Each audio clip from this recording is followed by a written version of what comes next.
it's your favorite girl, Harri, and you already know why you're here. You're here for that season 5 review of Insecure on HBO. And child, this episode was actually really, really good. It gave us a lot of insight into what's gonna happen for the last 2 episodes, child. We almost to the end, girl. We almost to the end.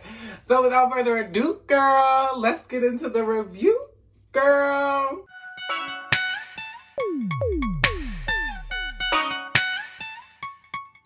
Yeah. So we pick up from the last episode, and Issa and Nathan are at Issa's house, and they're chit-chatting it up and enjoying each other's company. But then they realize something, or Nathan realizes something, that he's always at Issa's house, he's leaving things there. And so then he says, since I'm always here, like, maybe we should think about moving in together. And I was like, oh, what? Now, once again, Team Nathan. We just did all of this back and forth for the last, 4 episodes. I don't know, she's crying in my mouth, she's inconsistent, she told me she loves me, last 4 episodes. And now, all of a sudden, let's move in together? What?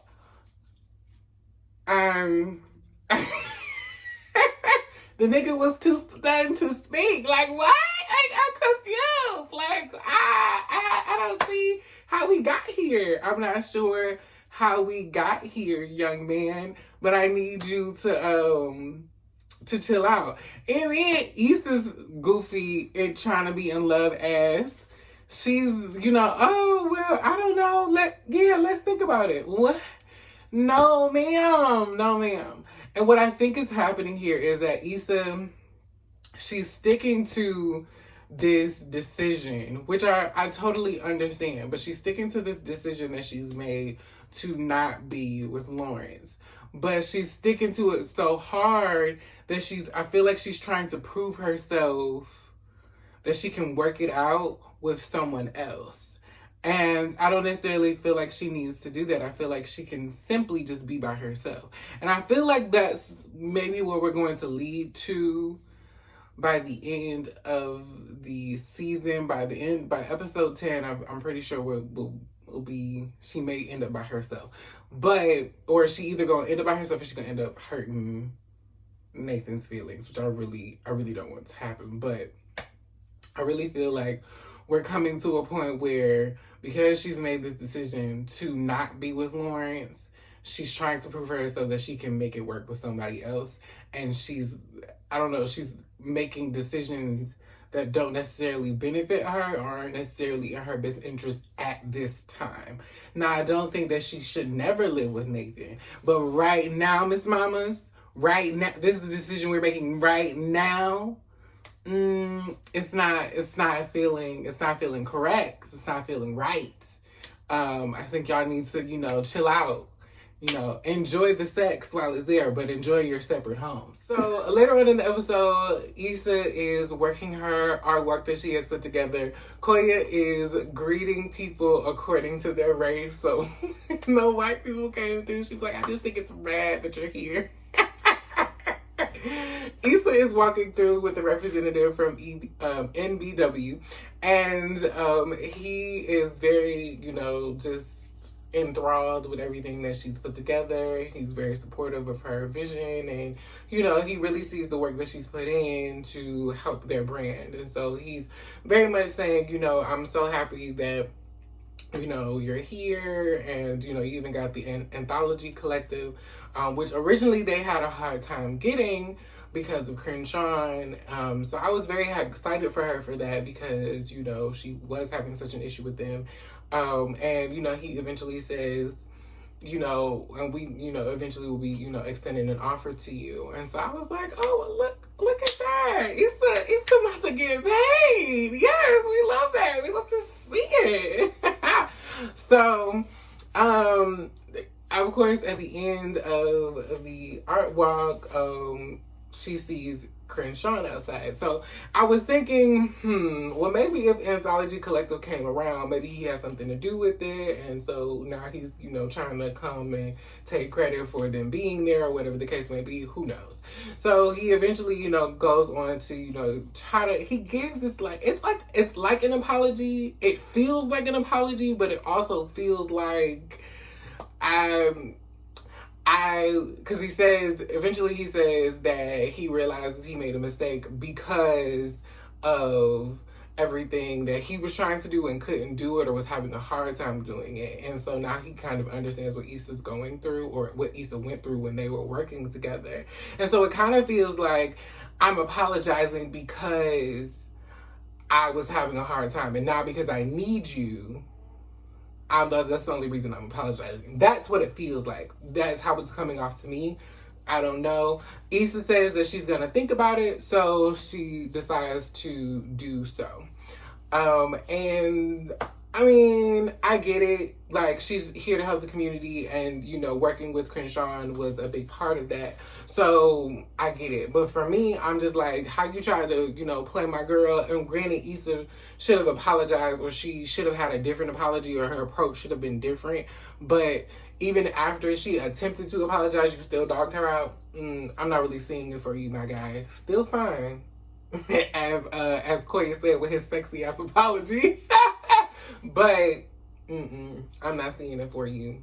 You're gonna have to suffer. You're just gonna have to suffer without me. So of course, then we also move into Molly and everything that she's going through with her parents. And so she's having such a hard time trying to get them to talk about, their will and, all of the things that they need to do to prepare for, the inevitable end.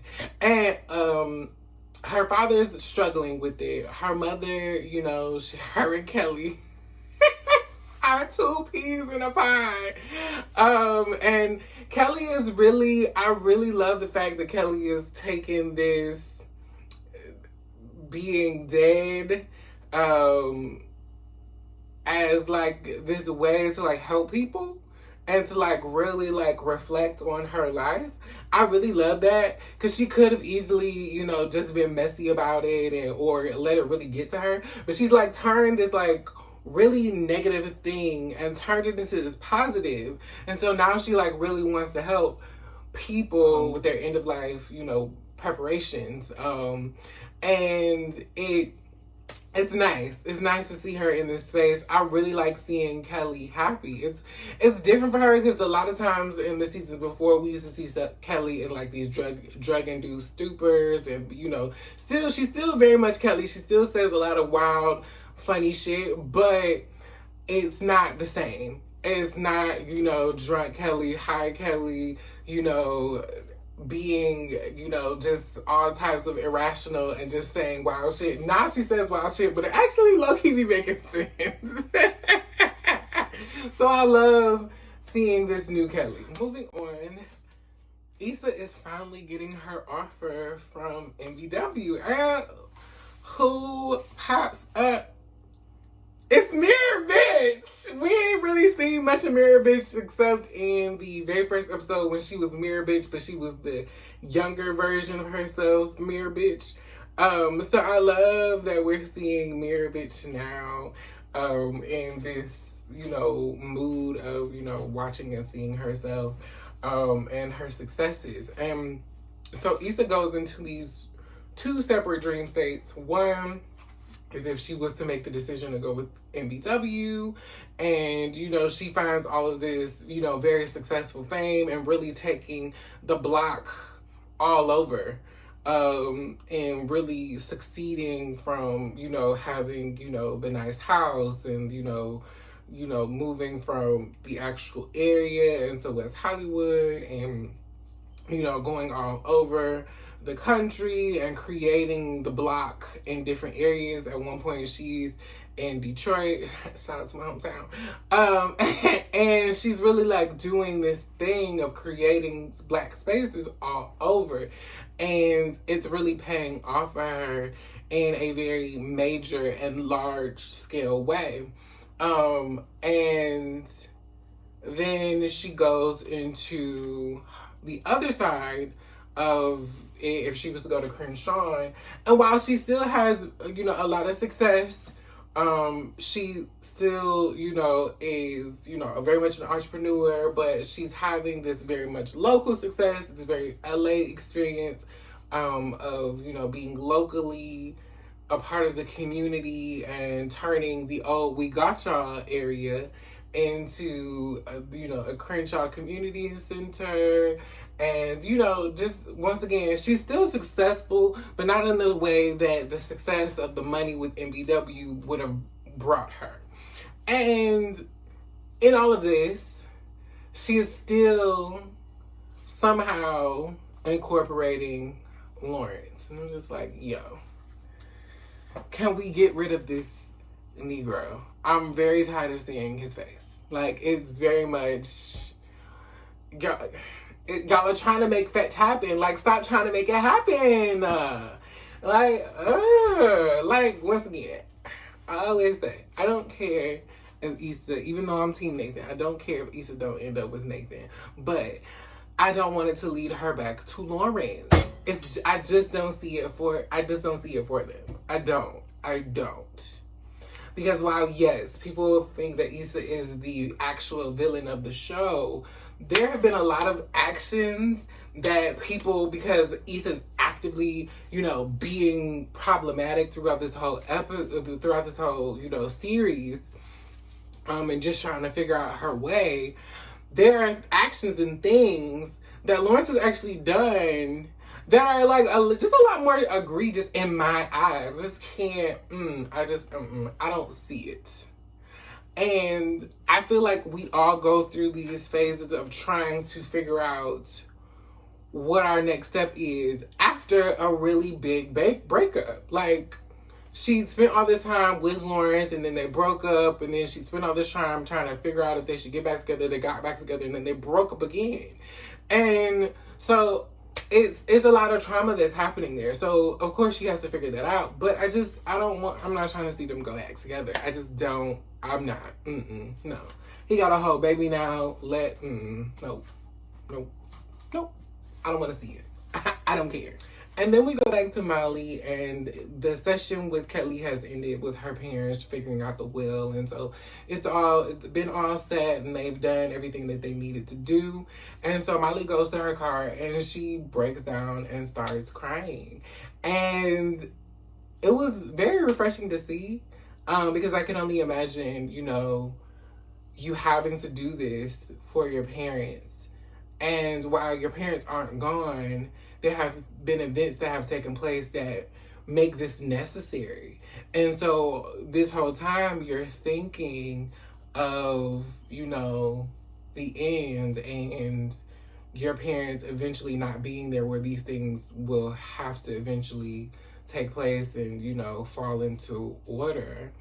And I can only imagine how emotional that is.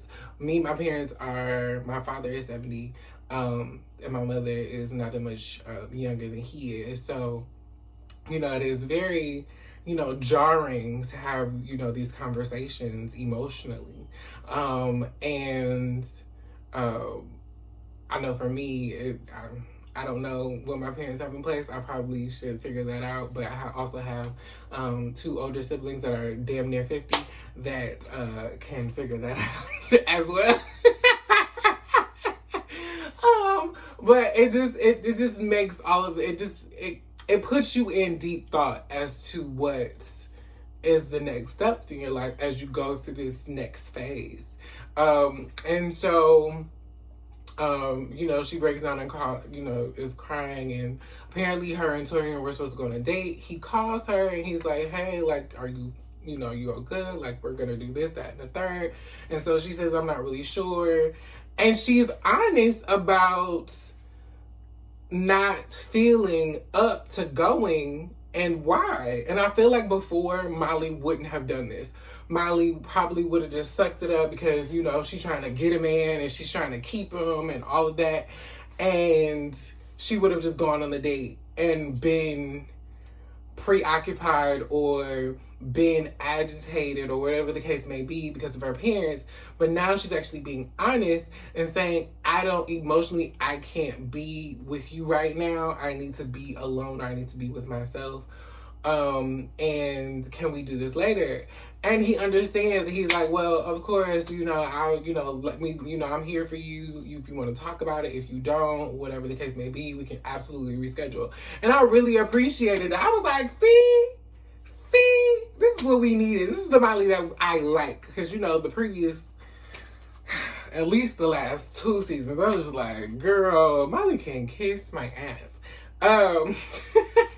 So I was actually very appreciative of this with Molly. And Taurean ends up sending her, a bottle of wine and some wings. I said,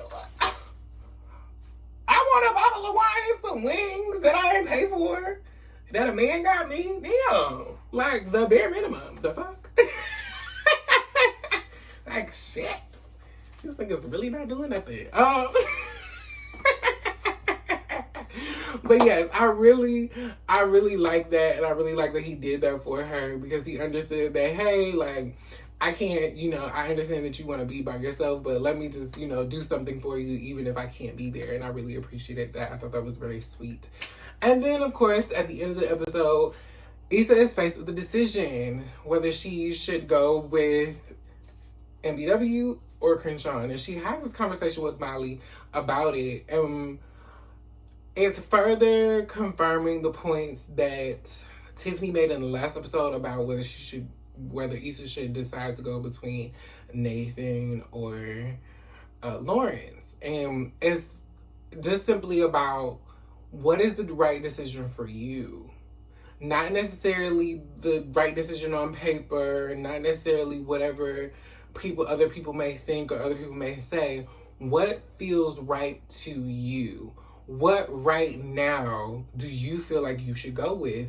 And one thing that Molly said that I appreciated was, even if it doesn't turn out the way that you thought it did or you thought it would, does it feel good for you right now? And even if you do it and the results aren't the same, or if there's somewhere in between, would you still be happy with those results?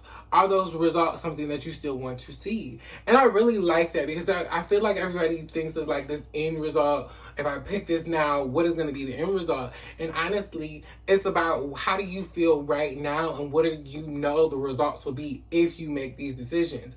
What are the, what are the immediate after effects, or what are the things that you can accomplish if you make this decision? And if the things that you can accomplish making this decision feel good to you, go with it. Regardless of the things that may go wrong, because anything is going to go wrong with whatever decision you make. Something can go wrong. It's just Murphy's Law. And so I really appreciated that she was very helpful to Issa, and she allowed her to, make that inference on her own, because I feel like old Molly probably would have just tried to, problem solve for her. And she also said, I feel like you already know the decision you want to go with anyway, so you might as well just go ahead and do it. Doing all of this, tiptoeing around and, beating around the bush is not helping you. You need to go ahead and make your decision. Which I really fucked with. I really, really fucked with this shit. So who knows? I am truly into it. Now, one thing I will say, Molly was watching TV and I think we finally saw our first glimpse of the TV show within the TV show, but I doubt because the time frame is so short, we're not going to get any in-depth on the show. But it was nice. It was a nice little reference. It was cute. I was like, oh, there it is. Yes, that was pretty much the end of the episode, and yeah, it was good. Next episode is the episode where Tiffany and Derek are moving away. And of course, because Derek is friends with Lawrence, they're going to be at this party. But these are Issa's friends, so of course Issa's going to be there. And Taurean is coming, and Nathan's coming, and Nathan's friend from the barbershop is coming. He's talking about he don't like how it's feeling, and I'm like, girl, see how niggas be getting in niggas' ear and be causing trouble and stirring up problems. I don't like it. But you know, it is what it is. We'll see how it goes. Lauren says he's not gonna go, but of course he's gonna go. It wouldn't be insecure if he didn't go. And he brought his goddamn baby and his baby mama. But granted, Condola is Tiffany's friends. That's, you know, how everybody met. So it is what it is. I don't know. I have no predictions. Once again, I told y'all I'm not predicting shit no more. But I do feel like it's gonna cause some tension. Some lines are definitely gonna cross here, because I don't feel like Nathan and Lawrence have ever crossed paths before. So I definitely think at this point there will be some dialogue exchange, and I'm ready for the drama. I'm ready for Kelly ass, because I know Kelly's gonna have plenty to say. But I don't know. I don't know what this is gonna lead to. But I am very excited to see. So let me know how y'all feel in the comments down below. Do you feel like this is gonna cause a rift, a breakup for Issa in the next episode? Are you here for her and Nathan moving in together, or are you like, girl, don't do it, you in danger, girl? And how are we feeling about, you know, whether Issa should go with MBW or whether she should go with Crenshawn? What do you think she should do? I'm definitely thinking the MBW route, but then, you know, I'm a bougie black girl, so that's me. I think I deserve all of the nice things in life. And Crenshawn is just not doing it for me. While I also want to help my community, I also want to, you know, have nice things. So, you know, it is what it is. But let me know how you guys feel down below. Also, let me know what you think is going to happen in the next episode. Do you think it's going to be some crossing paths? Do you think Nathan and Lawrence, you know, they might, you know, tussle it out, a little fisticuffs? Let me know what you think. And as I say at the end of every episode, I thank you guys so much for watching, because you could have been anywhere else on the internet, but you decided to watch me. Bye!